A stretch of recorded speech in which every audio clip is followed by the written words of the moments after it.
Hey guys, thanks for tuning in to another video on ForgottenWeapons.com. I'm Ian McCollum, and as you can tell by my fantastic sweater, I am here in Iceland today by generous invitation of the Southern Iceland Shooting Association, and we're taking a look at some interesting Scandinavian Nordic firearms. What we have today is an Otterup 69, which is a sporting rifle, but it's a sporting rifle with a really interesting past. This was manufactured by a company called Schultz Larsen. In American English, it would be Schultz and Larsen. In Danish, it sounds like that, but a lot more muddled. Schultz Larsen essentially starts as a gunsmithing shop around 1904. In 1910, they hire Larsen, who is a very successful competitive shooter. He would actually go on to win 5 Olympic shooting medals between 1912 and 1924, and they partner up to form essentially a gun shop, making really nice rifles. This is actually kind of a story that has a lot of echoes of Accuracy International, the combination of a talented smith and a very talented shooter working together. Well, in 1919, the company is really founded in the sense that it would go on to exist to this day, because after the Treaty of Versailles, a lot of German firearms tooling was essentially sold for scrap. The Germans weren't allowed to keep it, weren't allowed to use it, and so other companies like this startup shop in Denmark were able to buy really good firearms tooling for essentially pennies on the dollar. So in 1919, the shop is founded. They would go on to manufacture a whole bunch of interesting rifles, a lot of sporting stuff. They did some various guns that were used in World War II, which I actually have a video on at least one of them, which I'll link at the end of this. And then after the war ended, they turned to sporting rifles. And what were they going to do for actions? Because it's really expensive to make, really good like forged Mauser style actions. Well, they got leftover surplus German K98k Mausers and rebuilt them into competition target rifles and also hunting rifles.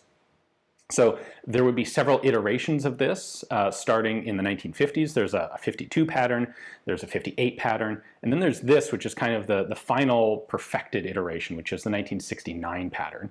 And these vary in some relatively subtle ways, but essentially what we're looking at is a German World War II Mauser action that has been retrofitted with a heavy barrel in usually 6.5 by 55 millimeter. There were some that were also done in 7.62 NATO or 30-06. These are also cartridges that did see some use in the Nordic countries, but 6.5 Swedish is really the predominant caliber. So a free-floated heavy barrel for target shooting. The 1969 patterns added a really nice Danish-made target trigger. The 69 patterns also introduced a brand new stock. You can see it's sort of an exaggerated semi-pistol grip. There's a nice cheek pad on here. Prior to this, the earlier versions used the original K98k stocks, just cut down to free float the barrel. Add on a set of nice aperture sights, and voila, you have yourself a very nice competition rifle. Let me show you some of those elements up close. So these are called Otterup because that is the city in Denmark where Schultz and Larsen is located. And these were used pretty extensively by Danish competition shooters. So they're all members of various shooting clubs. And we can see on this one a sticker for this guy's particular shooting club. Interestingly, this was the 100th anniversary of the club's existence, presumably.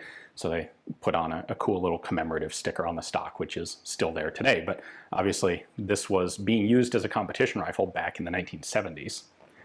You can see the cheek riser. Here on the side, there used to be a pad or something that has come off.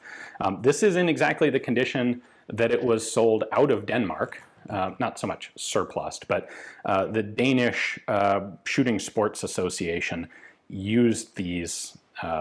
They're kind of a standardized rifle of a lot of Danish shooting clubs. So, as they were eventually replaced, they were exported to other places like Iceland. Now, here's that sort of exaggerated pistol grip that I mentioned, really reminiscent of guns like the Swedish CG63 competition Mausers.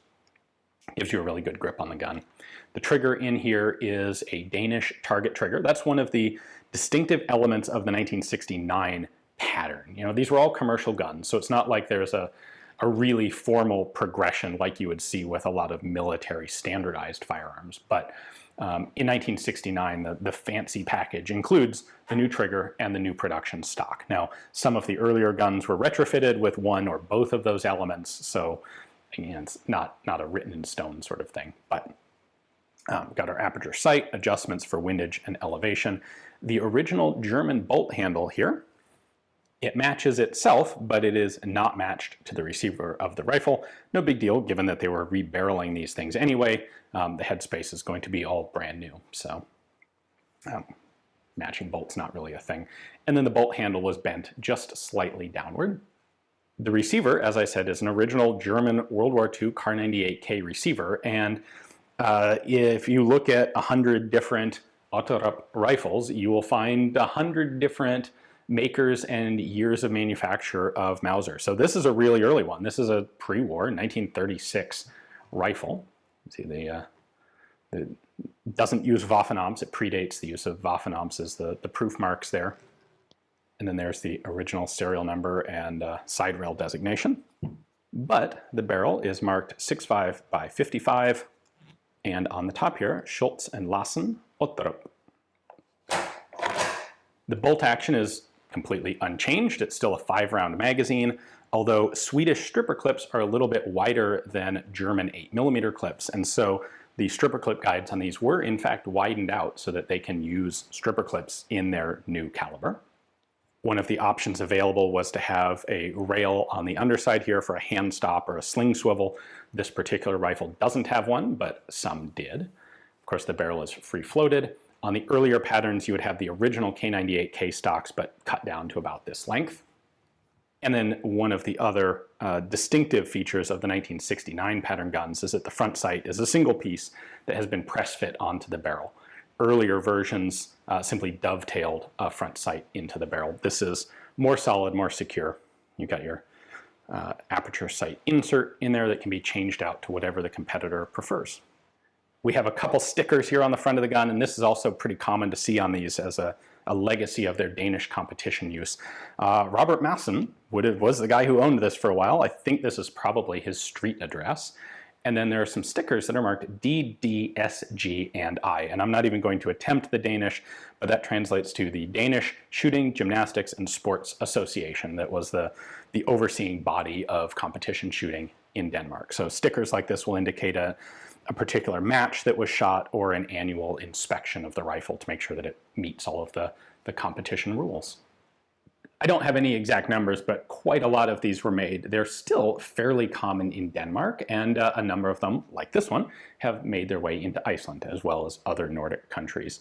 And they remain very popular rifles today. They're inexpensive, high quality. Schultz Larsen did really good work, and some of these can be absolute tack drivers of competition rifles. So hopefully you guys enjoyed this look at a post-war reuse of old surplus war material.